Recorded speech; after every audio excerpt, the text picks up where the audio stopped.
जिसकी इंटेलिजेंस की इतनी दलीलें दी जाती हैं, उसको आइडिया भी नहीं था कि कुछ इतना बड़ा प्लान हो रहा है। जो अभी हाल ही में डेवलपमेंट हुआ है वो अनप्रेसिडेंटेड था, इससे पहले कभी ऐसा नहीं हुआ कि अंकित भाई प्रधानमंत्री के पास नहीं गए थे, जबकि प्रधानमंत्री की टीम अंकित के पास आई थी। ऐसा नहीं है कि मर्द को दर्द होता नहीं है, होता है बट उसकी कोई सुनता नहीं है। जब एक कोई आदमी शादी के मसले में फंसता है तो पूरा सिस्टम शादी थी कि फिल्म फेयर अवार्ड्स।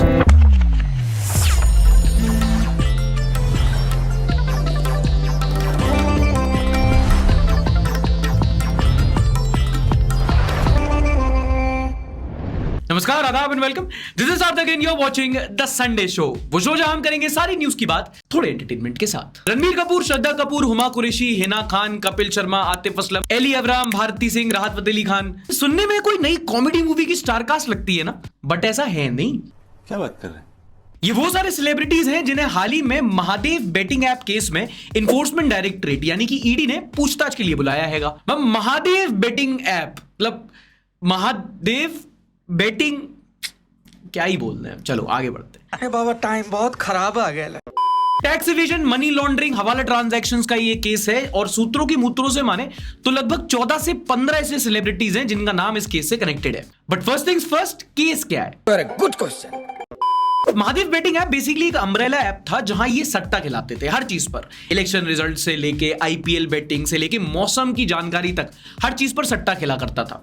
2017 में शुरू हुआ था, कई सारे और भी ऐप्स खोले और बाद में फिर काम चला ऐसा कि पैसा ही पैसा। अब हालांकि इनका यूजर बेस ज्यादातर इंडिया में था, लेकिन अगर आप फाइनेंशियल्स की बात करें तो यूएई से इनका पूरा काम चलता था और इन्फोर्समेंट डायरेक्टरेट के मुताबिक हवाला, बेनामी बैंक अकाउंट्स, इन सब का काम था। And now if you do not know कि हवाला ट्रांजैक्शंस क्या होता है, welcome to the world within. हवाला होता है एक informal pipeline of money transactions, है ना, पूरे दुनिया भर में चलता है, बड़े बड़े लोग चलाते हैं और टैक्स चोरी के लिए यूज होता है।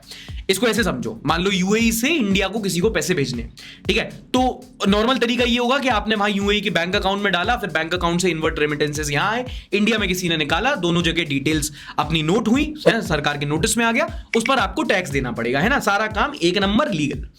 लेकिन फिर लोगों को, जो बड़े बड़े लोग होते हैं, उनको प्रॉब्लम ही होती है कि भैया क्योंकि करोड़ों में काम होता है और टैक्स ज्यादा देना पड़ता है, तो वो टैक्स बचाने के लिए क्या करते हैं, एक इनफॉर्मल पाइपलाइन यूज करते हैं, जिसमें होता क्या है कि सरकारों को छोड़कर एक बिचौलिए का इस्तेमाल होता है। और ये जो बिचौलिया होता है ना, और जो बिचौलिया होता है, मिडिल मैन होता है, ये बहुत बड़ा माफिया होता है। इसकी जेब में सिर्फ पैसे नहीं, कभी कभी पूरा सिस्टम होता है। बट बेसिकली पर्सन ए एक कंट्री में और दूसरी कंट्री में उसको पर्सन बी को पैसा भेजना है, तो वो एक बंदे को, तुम्हारा नाम क्या है?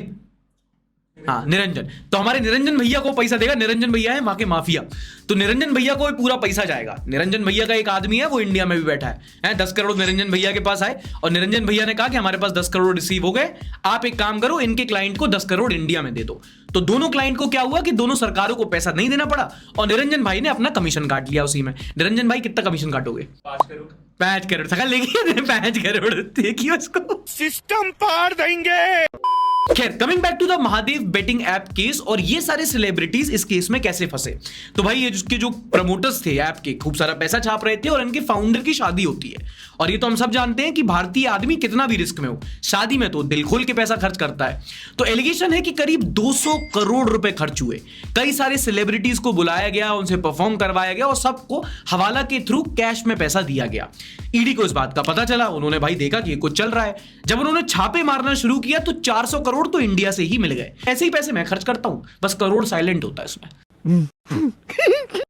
जो लिस्ट सामने आई है जिसने इन शादी को अटेंड किया, उसमें परफॉर्म किया, वो है Vishal Dadlani, tiger Shroff, Sonakshi Sinha, Atif Aslam, Sunny Leone, Neha Kakkar, Ali Asghar, Bharti Singh, Bhagyashree, Pulkit Samrat, Eli Abraham.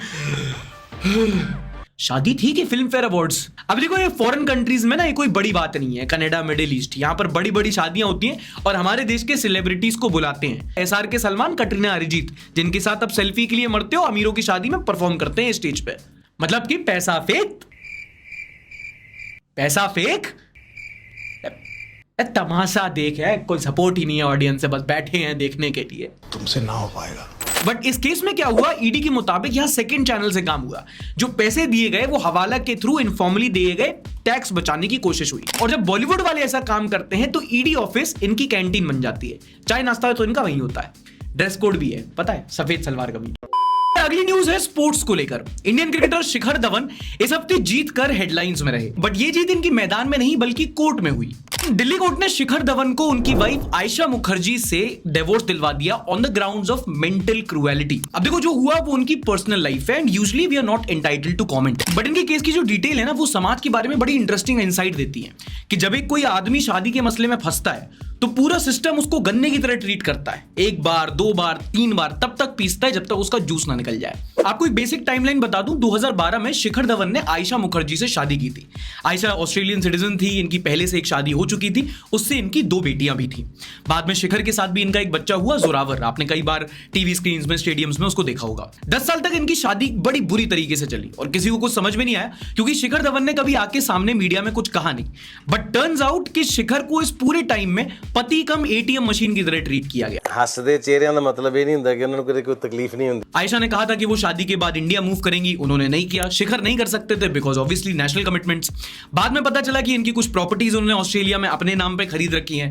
फिर शिखर से ये अपने लिए मेंटेनेंस लेती थी, अपने पिछले शादी से जो 2 बेटियां थी उनकी मेंटेनेंस लेती थी, उनका खर्चा लेती थी, बेटे का चाइल्ड सपोर्ट, यहां वहां का खर्चा, यहां तक कि उनके कुत्ते का भी खर्चा शिखर धवन ने पूरी तरीके से उठाया। और जो प्रॉपर्टी शिखर ने अपने पैसे से खरीदी थी, आयशा ने बोला पूरी आप हमारे नाम कर दो। और ये पूरा सब कुछ हो रहा था and the ransom was the child. अगर डिमांड पूरी नहीं हो रही थी तो इस इंसान को अपने बच्चे से तक नहीं मिलने दिया जा रहा था। एंड ये एलिगेशंस नहीं है, ये कोर्ट में प्रूव हो चुका है। एंड अगर आप क्रिकेट फॉलो नहीं भी करते हो तो know this, as a professional cricketer और अ स्पोर्ट्स पर्सन, आपकी पर्सनल लाइफ में जितना आपका मेंटल स्टेट खराब होगा वो आपकी प्रोफेशनल लाइफ पे भी दिखता है। और हुआ भी शिखर धवन के साथ भाई। आईपीएल में परफॉर्म नहीं कर पाए, इंडियन टीम में जो कोर मेंबर था वो अब सिलेक्ट नहीं हो रहा है, वर्ल्ड कप टीम में शामिल नहीं है, और अब पता चल रहा है कि पर्दे के पीछे चल क्या रहा था। कुछ ही टाइम पहले ऐसा ही केस मोहम्मद शामी के साथ भी हुआ था। कहने का मतलब ये कि सिस्टम ऐसा डिजाइन है कि जब कोई इसमें आदमी फंसता है तो उसको बहुत पापड़ बेलने पड़ते हैं। ऐसा नहीं है कि मर्द को दर्द होता नहीं है, होता है बट उसकी कोई सुनता नहीं है। अगर आपके दिमाग में अभी भी कोई डाउट है तो पूरा ये सिस्टम एक्सप्लेन करते हो कि कैसे कुछ लीगल लॉस का मिसयूज करके आदमियों को केसेस में फंसाया जाता है, शादीशुदा आदमियों को परेशान किया जाता है। मर्द का दर्द नाम की हमने एक 3 एपिसोड सीरीज बनाई है, आप आई बटन पर क्लिक करके यहां पर जरूर देख सकते हैं। चलो ईडी रेड्स की बात हो रही है तो कंटिन्यू भी उसी से करते हैं। इस हफ्ते इन्फोर्समेंट डायरेक्टरेट ने न्यूज क्लिक के ऑफिसेस पे रेड की, फिर इनके फाउंडर, इनके एडिटर, कंट्रीब्यूटर, रिपोर्टर सबकी गुद्दी पकड़ी गई। कुल मिला के 20 से ऊपर जर्नलिस्ट थे जिनको क्वेश्चनिंग के लिए बुलाया गया, कुछ को अरेस्ट कर लिया गया और कई सारे के जो भाई उनके लैपटॉप, मोबाइल फोन, उनको भी सीज कर लिया गया। न्यूज क्लिक वालों का कहना है उनके साथ ऐसा इसलिए हुआ क्योंकि वो सरकार से सवाल करते हैं, गंभीर मुद्दे उठाते हैं, इसलिए उनको टारगेट किया गया है। बेसिकली हमने सवाल किए, सरकार ने डंडा। अब जो एफआईआर हुई है दिल्ली पुलिस द्वारा उसमें इन लोगों पर UAPA लगाया गया है, अनलॉफुल एक्टिविटीज प्रिवेंशन एक्ट, और ये लगता है नेशनल सिक्योरिटीज के मामलों में। अब देखो ये पूरा मसला is more complicated then a Christopher Nolan movie, तो यहां नहीं बता पाऊंगा, सभा पत्र में हमने डिस्कस कर लिया है। बट अगर आपको बेसिक संक्षेप में समझना है तो एलिगेशन ये लगाया गया है कि भाई चाइना से फंडिंग लेकर इंडिया में कुछ news agency pro China propaganda फैलाई है। And in the centre of it is this guy Neville Roy Singham, who looks like if Anupam Kher and Randeep Hooda had a baby। अब यहां पर एलिगेशन ये है कि यहां पे नेविल सिंघम द्वारा वो सेकंड चैनल वाला आपको तरीका मालूम है ना, उसके थ्रू कुछ पैसा फंड किया गया इंडिया की कुछ न्यूज एजेंसी को प्रो चाइना प्रोपेगेंडा फैलाने के लिए। और जब फार्मा प्रोटेस्ट चल रहे थे, जब सीए प्रोटेस्ट चल रहे थे, तो उस दौरान इन्होंने प्रो चाइना फंडिंग की। इसमें कहीं अमेरिका की कुछ फाउंडेशन का भी नाम आया है, कई सारा मुद्दा लगा हुआ है, आपको पूरा सभा पत्र में समझा दिया है। खैर जब न्यूज क्लिक के फाउंडर प्रबीर पुरखास्त्या से पूछा गया है सबके बारे में तो उन्होंने कुछ इस प्रकार से हैंडल किया मीडिया को।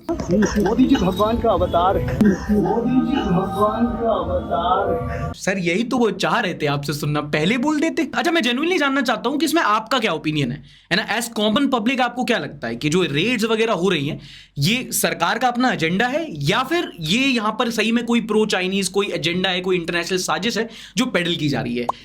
#ED रेड लिखकर आप अपना कमेंट सेक्शन में जरूर अपना ओपिनियन लिख सकते हो। अच्छा इससे पहले वीडियो में आगे बढ़े, मोदी जी का एक मैसेज है आप सबके लिए, आपने शायद मन की बात में नहीं सुना दो जरा इनको।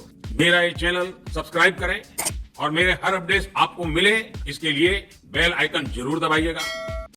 अच्छा, इसी हफ्ते बिहार के कास्ट सेंसस का डेटा भी सामने आया है, वो लॉन्च किया गया है। अभी जो बिहार का कास्ट सर्वे था, ये वहां के चीफ मिनिस्टर नीतीश कुमार का इलेक्शन के पहले एक मास्टर स्ट्रोक था। इससे पहले इलेक्शन है जातीय वोट्स को सेगमेंट करने का एक तरीका। अब खैर उसमें पॉलिटिक्स खेली जाएगी, बीजेपी उसको नकारेगी, जो सपोर्ट करेगी, अरे होगा इन सबका। लेकिन इस डेटा से जो बिहार की डेमोग्राफिक्स पे इंसाइट मिले वो काफी अच्छे हैं, आपसे शेयर करना चाहता हूं। बिहार राज्य की बात करें तो इस जनगणना में पता चला है कि 2011 के सेंसस के बाद बिहार की पॉपुलेशन लगभग 2.5 करोड़ से बढ़ी हुई है। अगर आप जाति के आधार पर बात करें तो लगभग 81% हिंदू आबादी है, 17% लगभग मुस्लिम आबादी है और 1-2% क्रिश्चियंस एंड माइनॉरिटीज की मैं आप ले सकते हो। 13,07,25,310 ये टोटल बिहार की आबादी है। कास्ट वाइज बात करें तो जो जनरल कैटेगरी के हैं वो हैं लगभग 16%, जो शेड्यूल कास्ट में आते हैं एससीज होते हैं वो लगभग हैं 20%, और जो सबसे बड़ा सेगमेंट है 63% वो है अदर बैकवर्ड कास्ट यानी कि ओबीसी समाज का। तो इसके हिसाब से आगे जाके पॉलिसी बनेगी बढ़िया, जेडीयू और बीजेपी में ये होगा। बिहार के बाद अगली बड़ी खबर आई सिक्किम राज्य से, जहां पर टीस्टा वैली में लोनाक लेक की फ्लडिंग की वजह से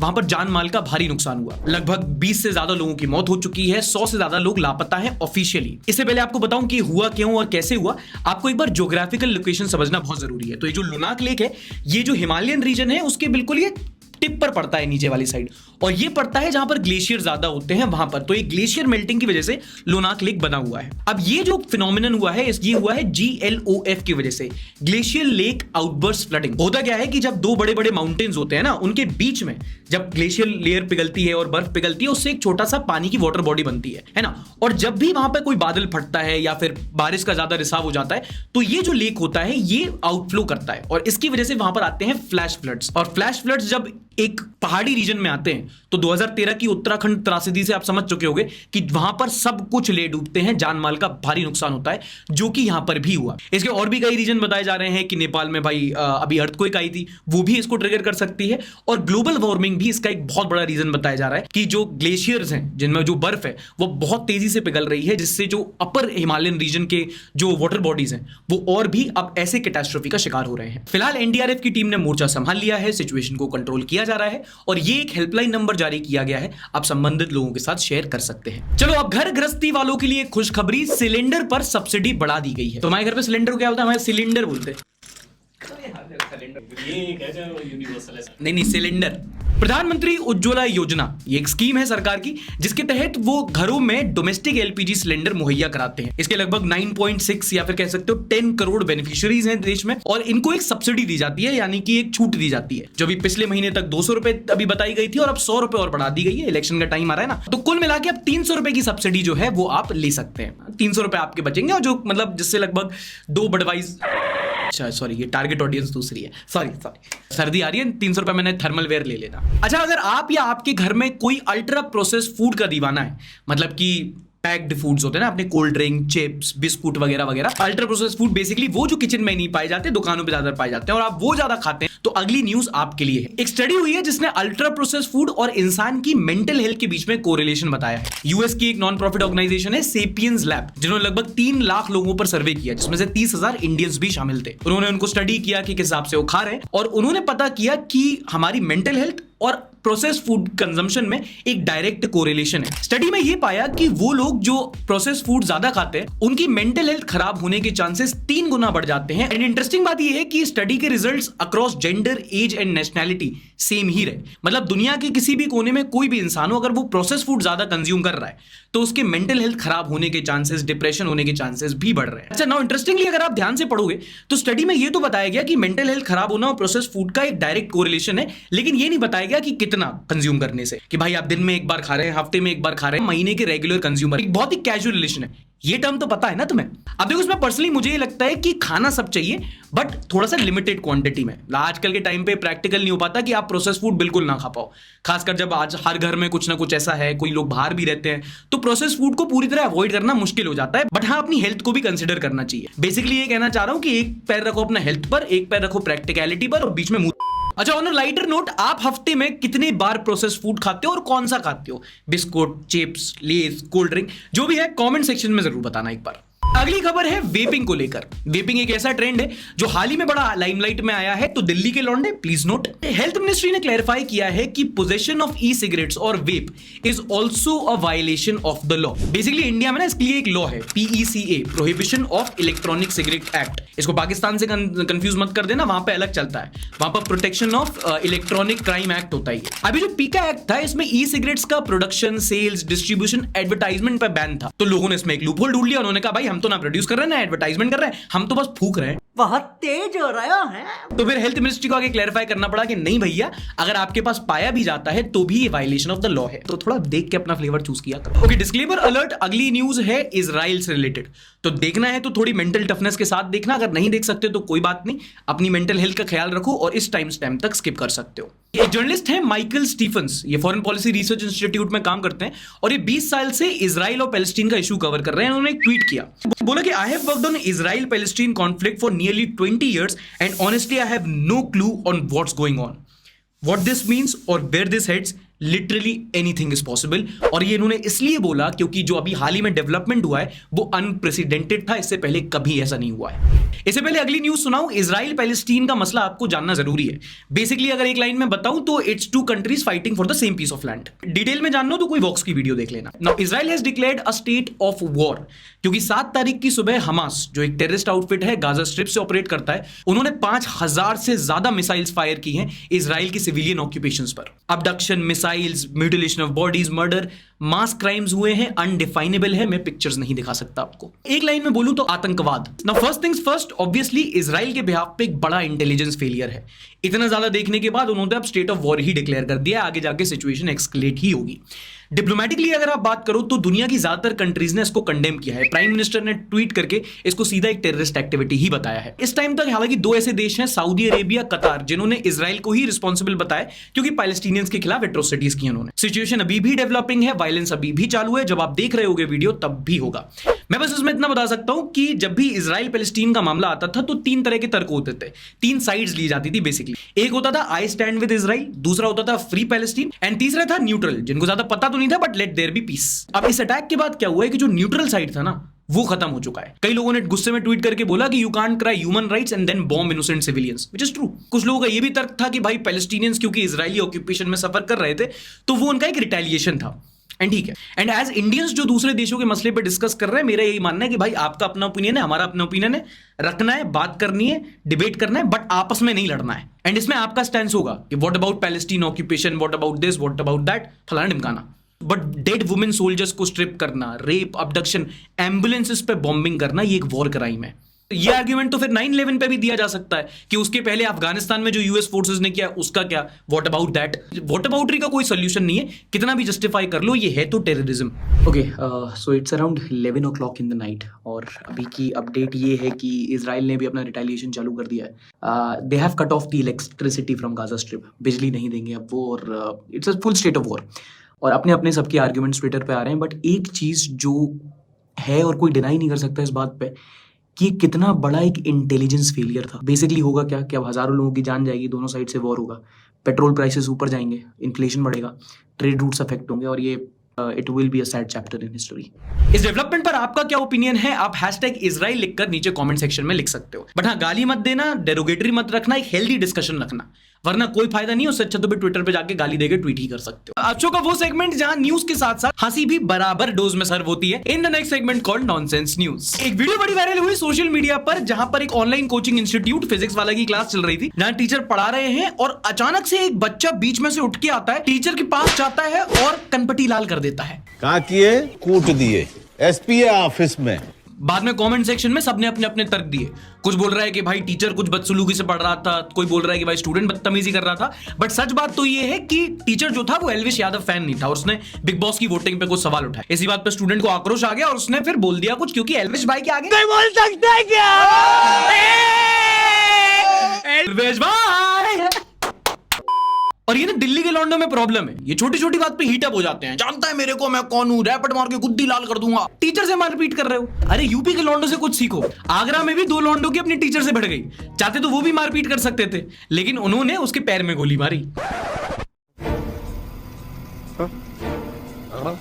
तुमको क्या लग रहा था कि दिल्ली से यूपी जाएंगे वायलेंस कम होगा? दरअसल ये गैंग्स ऑफ वासेपुर घटना हुई आगरा जिले में, जहां दो लौंडों की अपने ट्यूशन टीचर से ठन गई। तो वो बड़ी स्टाइल में ऐसी बुलेट तो मिली नहीं, तो स्प्लेंडर पे बैठ के अपनी गए उसके कोचिंग सेंटर के बुलाओ से बाहर बुलाया, बाहर बुला के उसके पैर में गोली मारी। यही नहीं, अभी और सुनिए। और फिर बाद में रील बना के बोल रहे हैं कि भैया 40 गोली मारनी है, 1 डाउन 39 मोर टू गो। ये कैन डू जनरेशन है, कैन डू जनरेशन है। और यूपी में ही रीलबाजी सिर्फ स्टूडेंट नहीं कर रहे। आप आगरा से अलीगढ़ होते हो जाओ, अमरोहा आता है, और वहां पर भी रील बनाने को लेकर कुछ स्टूडेंट्स और टीचर्स के बीच में विवाद हुआ। वहां के कुछ पेरेंट्स डीएम के पास कंप्लेंट लेकर पहुंचे कि भैया सरकारी स्कूल में बच्चों को भेज रहे हैं, लेकिन वहां पर तो टीचर्स रील बना रही हैं और फिर बच्चों को बोल रही हैं कि मार्क्स चाहिए तो भैया लाइक, सब्सक्राइब और शेयर करवाने का। भाई यहाँ पे क्या हो रहा भाई, ये कहाँ फंस गया भाई मैं। भैया हम भी देखें जरा।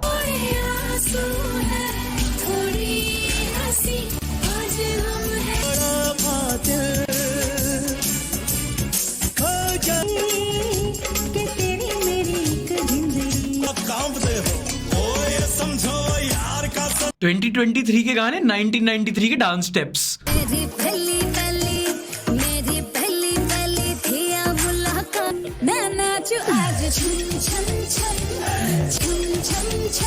चिप्स मांग रही है। भाई अब जब टीचर लोग ये करेंगे तो पेरेंट्स तो कंप्लेन करेंगे। ठीक है, तो पेरेंट्स की भी दलील सुनते हैं अपन। 13 अगस्त को मैडम कोई इसको बच्चे आए हमारे घर पर, घर से तैयार हो गए, रविवार का दिन था, तो बच्चे घर आए। मैं बोला बेटा कैसा है? वो बोले कि पापा मैडम ही नहीं आई स्कूल में। हमने जाके देखा मैडम कोई नहीं। बट अंकल रविवार का दिन था ना उस दिन तो। कैसा स्कूल है यार, टीचर्स एंटरटेनमेंट कर रहे हैं, पेरेंट्स कॉमेडी। यूपी से अब आओ तनिक बिहार की तरफ चलते हैं। ये है गोपालपुर के जेडीयू विधायक गोपाल मंडल जी। इनकी एक वीडियो बड़ी वायरल हुई जहां पर ये सरकारी अस्पताल पहुंचे और अस्पताल में सबके सामने अपना बढ़िया टौरा जमाते हो ऐसे बंदूक लहरा रहे थे। और जब लोगों ने सवाल उठाया, बोला कि भैया आप ऐसा नहीं कर सकते, इलीगल है, तो विधायक जी बोले ये तो हमारा स्टाइल है, ये बाबूराव का स्टाइल है। स्टाइलिस्ट आदमी तो है सर, क्योंकि पिछले साल ये ट्रेन में कच्चे में पकड़े गए थे और जब पकड़े गए तो बोल रहे थे कि भाई साहब पेट खराब है। तो भाई साहब आप पहले तो कंफर्म कर लो कि आपका स्टाइल खराब है, आपका पेट खराब है। नवजोत सपाटी एक वरिष्ठ नेता का पब्लिक रिप्रेजेंटेटिव होकर ट्रेन में ऐसे घूमना है, सरकारी अस्पताल में ऐसे बंदूक लेके चलना, ये बिहार की जनता का दुर्भाग्य है। नौ इस बिहार का वोटर अगर आप ऑफेंड हो रहे हो तो भैया ठीक है, अगर आपको ऐसे ही रिप्रेजेंटेशन चाहिए तो भाई स्टाइल और ये सब मामले में अपने पास अलग थोड़ी है। नीतीश भाई से बात करेंगे, उस हिसाब से टिकट दिलवाएंगे। उर्फी जावेद को समस्तीपुर से और हिंदुस्तानी भाऊ को भागलपुर से। खैर जब मसला हाईलाइट हुआ, कई लोगों ने पॉइंट आउट किया और मालिक से जब पूछा गया तो इन्होंने ऐसे रिप्लाई किया, कोई ऐसा काम करता है कि हाथ में पिस्टल लेकर लहराइएगा? हाँ लहराएंगे। अच्छा लहराएंगे। तुम लोग हमारा बाप हो, तुम लोग हमारा बाप हो। नहीं सर, ये मीडिया वाले आपके बाप नहीं है, लेकिन इनके जो बाप है ना वो सेंटर में बैठे हैं और आपकी इस हरकत को मुद्दा बना के अगले इलेक्शन में आप ही की पार्टी की रेल पीट देंगे अब वो। इसलिए बिहार की कंडीशन सुधारने के लिए बिहार की पॉलिटिक्स में इंप्रूवमेंट होना चाहिए ना। पहले तो ऐसे नेताओं को आप कॉल आउट करना सीखो और दूसरी बात अच्छे और ऑनेस्ट नेता चुनो, जैसे कि सोनू। अपने देश को नंबर 2 पर ले जाएंगे। नंबर 2 पर? नंबर 1 पर क्यों नहीं? क्योंकि वो मेरा सपना नहीं। नो फक्स गिवन, क्लियर एज डे। चलो बिहार के बाद अगला आपको खतरनाक मुद्दा सुनाता हूं, राजस्थान की मोनाता। ये लड़की राजस्थान के पुलिस ट्रेनिंग इंस्टीट्यूट में 2 साल से ट्रेनिंग ले रही थी। ठीक है। Upcoming sub inspector, coaching institute में जाके मोटिवेशन टॉक्स, मंदिर में वीआईपी दर्शन, बड़े बड़े लोगों के साथ उठना बैठना। अब आप सोच रहे हो कि बड़े लेवल की अधिकारी होगी? नहीं। आपकी इंफॉर्मेशन के लिए बता दूं, याददाश्त के लिए खाएं बादाम, आंखों के लिए आंवला, फर्जी है पूरा मामला। दरअसल मोना नागौर की ये लड़की राजस्थान के पुलिस ट्रेनिंग इंस्टीट्यूट में 2 साल से पढ़ती थी। अचानक से एक कलीग के साथ व्हाट्सएप ग्रुप पर लड़ाई हो गई। इन्होंने धमकी दी तुमको निकलवा देंगे। उस लड़के ने कहा तुम्हारे खिलाफ कंप्लेन करेंगे। और जब वो कंप्लेन करने पहुंचा तो पूरी एडमिनिस्ट्रेशन हक्का बक्का हो गई, क्योंकि कंप्लेन लिखे किसके खिलाफ, इस नाम का तो कोई क्वालिफाई ही नहीं किया। फिर जब कड़ी जोड़ी तो लोगों को समझ में आया कि मोना डार्लिंग हर बार पिच्चू वाले गेट से क्यों आती थी, आगे वाले गेट से आईडी चेक क्यों नहीं करवाती थी, अटेंडेंस क्लास क्यों नहीं ज्वाइन करती थी, और स्पोर्ट्स क्लास में रेगुलर कैंडिडेट और रेगुलर क्लास में स्पोर्ट्स कोटा कैसे हो जाता था इनका। बंदी ने कभी एग्जाम ही पास नहीं किया था और ये पुलिस वालों का पुलिस इंस्टीट्यूट में ही काट रही थी। मैं तो भाई इसका एक एक्सप्लेनेशन देख रहा हूं, हो सकता है खुफिया एसआरबी डिपार्टमेंट से हो। एसआरबी डिपार्टमेंट नहीं पता तुमको? नहीं, एसआरबी बोले तो स्पेशल ब्रांच के होते हैं, तेरे को नहीं मालूम है। पहली पॉजिटिव न्यूज है स्पोर्ट्स से, खासकर कि एशियन गेम्स जो इन दिनों चाइना में चल रहे हैं उससे। इंडिया ने इस वक्त एशियन गेम्स की अपनी हिस्ट्री में सबसे ज्यादा मेडल्स जीते हैं। जिस टाइम तक आप ये वीडियो देखेंगे तब तक इंडिया की मेडल टैली 100 मेडल से भी ऊपर जा चुकी होगी, जिसमें 20 से भी ज्यादा गोल्ड है। और इसमें ना जब स्पोर्ट्स होता है तो उसमें कई सारे लोगों की इंस्पिरेशनल कहानियां उभर कर बाहर आती हैं, है ना। आप देखोगे तो जितने भी इंस्पिरेशनल कहानियां होती हैं आपको सबसे ज्यादा उसमें उम्दा स्पोर्ट्स पर्सन की ही मिलेंगी। I mean you will always find a sports person having the greatest inspirational stories. और इसी का एक एग्जांपल है एशियन गेम्स मेडलिस्ट रमेश बाबू। 24 साल के रमेश बाबू ने मंजू के साथ मिलकर इंडिया को रेस वॉक में ब्रॉन्ज मेडल जिताया है। अब यहां पर आपको टेम्पलेट काफी सिमिलर मिलेगा। ये जो रमेश बाबू है ये यूपी के सोनभद्र से ताल्लुक रखते हैं। फाइनेंशियल सिचुएशन इनकी काफी खराब थी। इनफैक्ट जब 2020 में लॉकडाउन लगा था तभी अपने पिताजी के साथ एक डेली वेज लेबरर का काम करते थे, मजदूर थे। उसके बाद बनारस में इन्होंने वेटरी का भी काम किया ताकि जो अपने स्पोर्ट्स में ये जो खर्चा है उसको उठा पाए। डाइट वाइट का खर्चा बहुत होता है स्पोर्ट्स पर्सन का। लेकिन फिर उसके बाद इनके साथ एक दुर्घटना हुई, इनको एक इंजरी आ गई। ये स्प्रिंटर बनना चाहते थे लेकिन ये वो नहीं बन पाए। रेस वॉक में बेसिकली दौड़ना नहीं होता बट चलते आप हाईएस्ट कितनी स्पीड ले सकते हो उसका रिकॉर्ड बनाया जाता है। उसमें इन्होंने ब्रॉन्ज मेडल जीता। और ऐसे लोगों को जब सफलता मिलती है then it feels very personal. इसका एक और एग्जांपल देता हूं, अंकित भैयापुरिया जो अभी रिसेंटली एक कंटेंट क्रिएटर कह लो, आप स्पोर्ट्स पर्सन कह लो, जो बड़े फेमस हुए हैं। सबसे ज्यादा लोगों की आंखें तब खुल गई जब प्रधानमंत्री मोदी ने स्वच्छ भारत अभियान की वीडियो इनके साथ शूट की। और सबसे बड़ी बात उसमें यह थी कि अंकित भाई प्रधानमंत्री के पास नहीं गए थे जबकि प्रधानमंत्री की टीम अंकित के पास आई थी। राम राम सारा ने, क्योंकि उनको पता था कि अगर अंकित से जुड़ेंगे तो ज्यादा से ज्यादा यूथ के तक पहुंच पाएंगे। अंकित भैयापुरिया की अगर आपको कहानी नहीं पता तो हरियाणा के एक गांव है भैयापुर, वहां से एक स्पोर्ट्स पर्सन है, एथलीट है, रेसलर है। और ये क्या करते थे कि 75 डे हार्ड चैलेंज किया था इन्होंने, जिसमें सुबह उठ के आपको कुछ ऐसे 5 टास्क करने होते थे और उसी की रील बना के उन्होंने अपलोड की। धीरे धीरे काफी वायरल हुआ क्योंकि जिस तरीके से वीडियो बनाते थे बिना किसी जिम के, है ना, नॉर्मल एक गाँव का लड़का है, बादाम पीस रहा है, सुबह सुबह उठ रहे राम भाई सारे ने आज उठ के खाए मैंने बादाम, फिर मैंने मारे सपाटे, फिर मैं गया हर हर महादेव करके मैं चला गया ड्यूटी पे।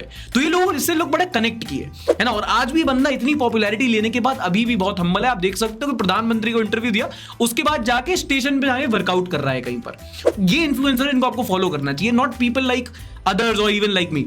ये लोग हैं जिनको आपको जेन्युइनली इन्फ्लुएंस करते हैं ना पॉजिटिव डायरेक्शन। वरना आजकल के आप इन्फ्लुएंसर देखोगे 4 मेकअप किए 2-3 हजार फॉलोअर के साथ इंस्टाग्राम ग्रोथ और यहां सेमिनार वहां सेमिनार जाके स्पीचेस देते हैं, फिर स्टारबक्स की कॉफी और आगे जाके मैनिपुलेट ही करेंगे आपको। But you should follow people like these, people like Ram Babu, people like Ankit Bhaiyapuria, these are the real influencers. चलो कमेंट खेल ही रहे हैं तो अब आप ये भी बता सकते हो कि आपकी लाइफ में ऐसी कौन सी पर्सनैलिटी है, कोई सेलिब्रिटी भी हो सकता है, आपके जान पहचान वाला भी हो सकता है, जिसने आपको बहुत इंस्पायर किया हो, है ना। मैं अपना पर्सनली बताऊं तो मुझे विराट कोहली बहुत इंस्पिरेशन लगता है। आपकी जिंदगी में ऐसा कौन है जिसने आपको बहुत मोटिवेट किया है, इंस्पायर किया है? #myinspiration लिखकर उस इंसान का नाम एक बार कमेंट सेक्शन में जरूर बताना। इतना अप्रिसिएशन तो उस इंसान का बनता ही है।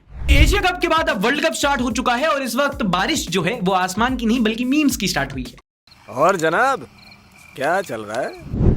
This is not the first time Pakistanis are intentionally trying to change the boundaries in India. भाई से बाउंड्री लंबी कर दी ड्यूरिंग यूपीआई ट्रांजैक्शन। मी बैंक सर्वर शॉपकीपर बीच में सो रहा है। वो ये हुआ क्योंकि साउथ अफ्रीका का जो कैप्टन है तेम्बा बबूमा, वो जो है वो एक प्रेस कॉन्फ्रेंस में सो गए। Team India world cup preparations in full swing, that one mosquito, program में थोड़ा चेंज रहने का। हाँ यार, वो शुभमन को वो हो गया ना, डेंगू हो गया। धवन को वापस बुला लो प्लीज। इतिहास गवाह है कि बंदा जब अपनी घरेलू परेशानियों से बाहर आता है ना तो बहुत ऊंचा जाता है। शमी भाई से पूछो, इसलिए कपड़े पहनना चाहिए। देखा अपनी लापरवाही का नतीजा। और दिखा लो एब्स शेब्स, वहीं काटा होगा बिस्कुट पे। Breaking news, the Indian team was all set to be the brand ambassador of Fanta. नहीं यार, Swiggy. Breaking news, Virat and Anushka expecting the second child. Virat fans viral बिहानी, Bollywood pages pink villa. Taimur का धंधा खत्म। I am done with this TV serials.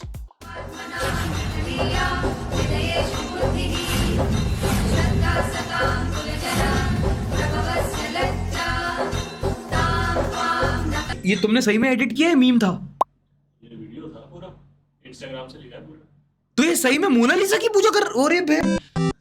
Da Vinci cover में कड़कड़ा गया बिल्कुल इस टाइम पे। Bro didn't even hesitate. You ever seen Big Boss? I've not. Do you know the concept? I know the concept because I saw the British version sometimes. Acha, Big Brother. It's basically what they You did. lock them in a house. It's basically what they did to you.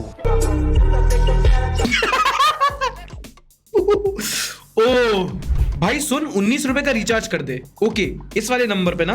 हाँ, जनता से सेवा चलते हैं, जनता से मसीहा है। अच्छा, हाँ, क्या सेवा की है? बहुत सेवा की है। योगी जी भी तो करते हैं। क्या दिए हैं योगी जी? उसने 19 का रिचार्ज कर दिया। जनता की सेवा करते हैं, मसीहा है। फ्रेंड, तू मेरे बारे में जानता ही क्या है? बीच बीच में स्त्री चरित्र से बहक जाते हैं। जी गुरुजी। एक बार बहुत ज्यादा फंस भी गए थे ब्लैकमेलिंग में, जिस कारण से आपको आर्थिक घाटा भी हो गया है। आगे लुगिया चरित्र में मत पड़ना, लंगोटा ढीला मत रखना। लुगिया चरित्र में मत पड़ना, लंगोटा ढीला मत रखना, ये दोस्तों को बताने लायक चीज है। कॉल गंदी मछली।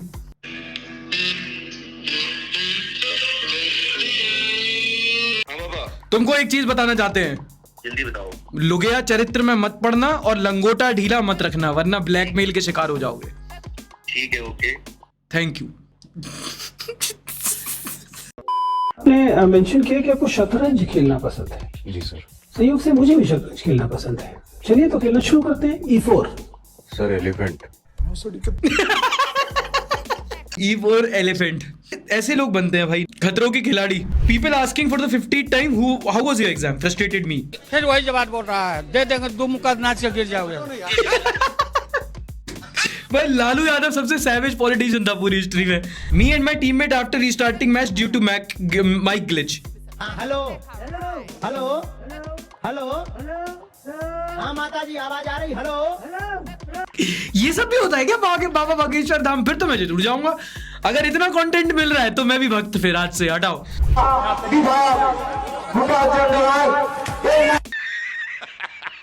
मंत्री जी का खुद का उद्घाटन हो गया। अब सार्थक सभा के कुछ मीम देखते हैं जो हमारे सदस्यों ने शेयर किए हैं। बेवफा पिज्जा वाला।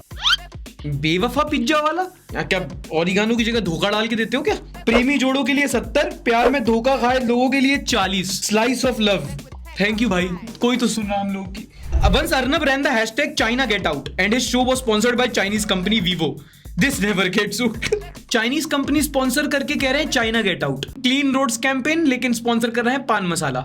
बिग बॉस सिंह अपने काम से काम रखो। Zee news marked itself safe from police raids. Zee news और बीजेपी का झंडा एक साथ लगाए। Bro didn't even hesitate. क्यों, न्यूज में एजेंडा हो सकता है, गाड़ी पे झंडा नहीं हो सकता। तो ये थे इस हफ्ते के सबसे बेस्ट मीम्स। अगर आप भी अपने मीम्स शेयर करना चाहें तो ये QR कोड स्कैन करके आप हमारी सभा मेंबरशिप ले सकते हैं। साथ ही साथ आपको मिलेंगे हफ्ते की सारी news via exclusive videos directly on your WhatsApp, जिसके बारे में आप हमारी वेबसाइट पर जाके बाकी लोगों से डिस्कशन भी कर सकते हैं। साथ ही में आपको मिलेंगे BTS वीडियोस और कई सारे एक्सक्लूसिव मेंबरशिप बॉक्स। अगर आपको चैनल की बाकी वीडियोस देखनी है तो आप यहां क्लिक करके देख सकते हैं। मैं मिलूंगा आपसे अगली वीडियो में, तब तक के लिए टाटा बाय बाय, शब्बा खैर। Like, subscribe, share.